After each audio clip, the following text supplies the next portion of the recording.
আজকে আমি দেখাবো কিভাবে কলা দিয়ে একটা রেসিপি করা যায়।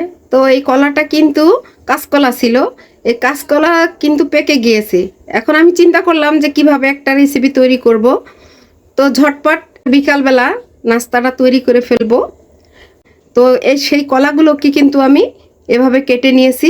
দেখুন, এই যে 4টা কলা ছিল, 4টা কলা আমি এভাবে কেটে নিয়েছি।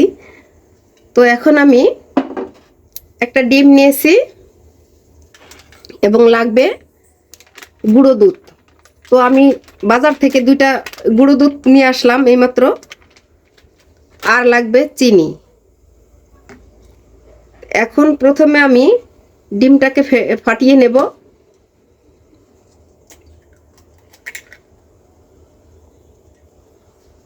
এরপরে দিয়ে দিচ্ছি চিনি।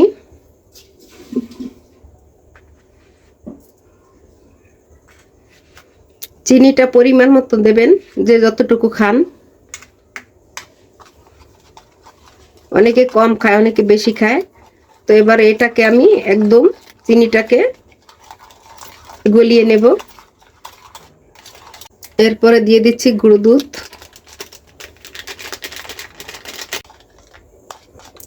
এবারে ডিমগুলোকে গুলিয়ে নেব একসাথে। ডিম গুঁড়ো দুধ একসঙ্গে যাতে এমন করে মিশাতে হবে গুঁড়ো দুধের জন্য কোনো দলা দলা না থেকে যায়। এরপরে দিয়ে দিচ্ছি কিছু চালের গুঁড়ো।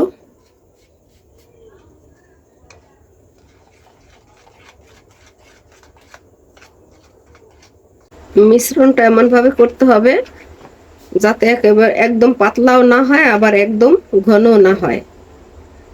এরপরে দিয়ে দিচ্ছি অল্প কর্নফ্লাওয়ার। তো আপনারা এটা কিন্তু আমি চালের গুঁড়ো দিয়ে তৈরি করেছি। তো আপনারা ময়দাও দিতে পারেন, বা যদি ময়দা না থাকে আটাও দিয়ে করতে পারেন, সমস্যা নেই তাতে, যেভাবে করেন। তো আমি হালকা কর্নফ্লাওয়ার দিচ্ছি।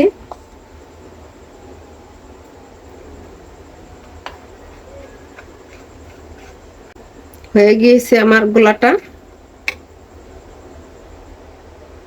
এবার আমি ভেজে নেব। তো তেল দিচ্ছি, সয়াবিন তেল। আর আমি একটা একটা করে ভেজে নেব।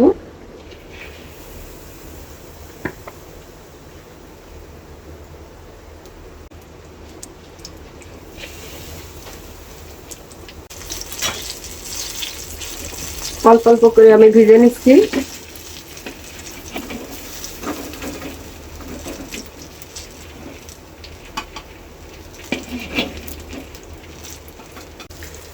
এটা হচ্ছে কলার পিঠা।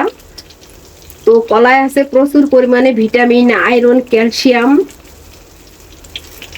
তো শিশুদের জন্য খুবই উপকারী একটাই রেসিপি। বিশেষ করে বিকালবেলা ঝটপট রান্না। একদম আপনারা খুব হাতেই যদি আপনাদের থাকে কলা, ঝটপট কিন্তু এটা ভেজে দিতে পারবেন। তো আপনারা অবশ্যই বাসায় ট্রাই করবেন এই নাস্তাটা। কিছুই লাগে না, অল্প অল্প অল্প অল্প সব কিছুই কিন্তু আমি দিয়েছি। ওই নাস্তাটা খেতেও মজা, একদম নরম। বিশেষ করে শিশুরা খুবই পছন্দ করে। আর ডিম হচ্ছে আদর্শ খাবার।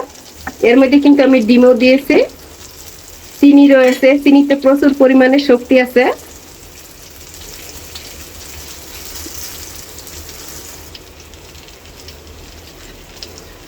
তো আমার ভিডিওটি যদি আপনাদের ভালো লেগে থাকে তাহলে অবশ্যই লাইক করবেন, কমেন্ট করবেন এবং সাবস্ক্রাইব করে আমার পাশেই থাকবেন।